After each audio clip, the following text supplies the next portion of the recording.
Hey guys, and welcome back to the course. In this video, we're going to add a dash move as well as a screen wraparound for our players. Alright, so let's start off with the dash move. So inside of my player controller script, I'm going to create a float reset speed variable. And then instead of the start function, I'll set reset speeds to be equal to my speed variable. This way, when we increase our speed variable for the dash move, we'll always be able to come back to the starting speed thanks to this variable. So then we'll also need a public float variable for the dash speed, as well as a public float variable for the dash time. In other words, how long will the dash move be? With that done, we can come down to our update function and we'll go inside of the view.isMine if statement, since we only want to activate the dash move on our player character.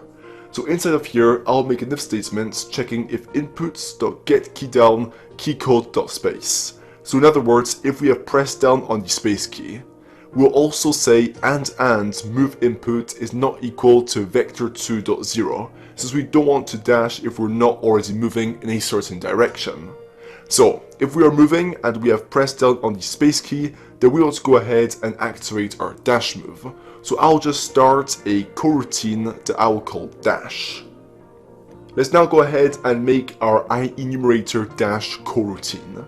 For those who don't know, a coroutine is just like a normal function, but the cool thing about them is that you can pause the execution of the function whenever you would like. So in here, I'm basically going to set our speed variable to be equal to the dash speed variable. Then we're going to wait for a couple of moments thanks to this yield return new wait for seconds line.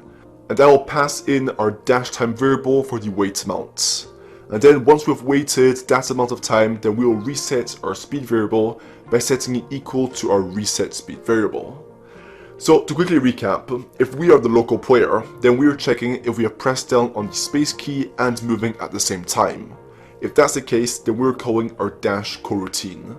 This special function is just setting our speed variable to be equal to our fast dash speed variable. Then we're waiting for as long as our dash time variable is, and then once that time has passed, we are resetting our speed back to normal. And so it is this big increase of speed in a very short time span that will give us our cool dash effect. So back into Unity, we'll go ahead and select our player character prefab, and we will assign to him a dash speed and a dash time variable. Now, you'll probably need to playtest a couple of times and test out different values before you get them right, but you should choose quite a high number for the speeds and a very small number for the dash time. Something around 0.1 should work great. Right, so if you build a game and press the space key, you'll see that the dash move is working perfectly. Great job. Let's now tackle the screen wraparounds.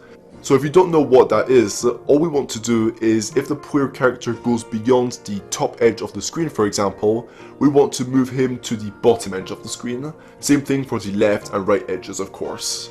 So back inside of my script, I'll start off by making 4 public float variables: min-x, max-x, min-y, and max-y for our 4 boundaries of our screen. Then if we're the local player, right after the line where we are moving the player character, we'll call a function named wrap. Let's now come down here and create this void wrap function. So inside of the function, we're going to need to create 4 different if statements. The first one will check if our position on the x is smaller than our min-x variable. If that's the case, then we will set our position to be equal to max-x, and we will keep the same position on the y. So if our character goes beyond the left edge, he'll reappear on the right edge. Now we can copy and paste this if statement. This time, let's do the opposite. So if our position on the x is greater than our max x, then we'll move our character to the left edge and keep the same y position. Now we just need to do the same process for the y edges. So if our y position is smaller than our min y variable, then we'll move our character to the top edge and keep the same x position. Likewise, if our position goes beyond our max y variable, then our player will reappear on the bottom edge of the map. Okay, so to quickly recap, every single frame, if we are the local player, then we are calling our wrap function. In here, we're just checking, thanks to these 4 if statements, if we are out of the boundaries of our map. And if we are, then we are moving our player to the opposite side of the map, which will give us our wrap effect. Okay, so with this script nicely saved, we can jump back inside of Unity.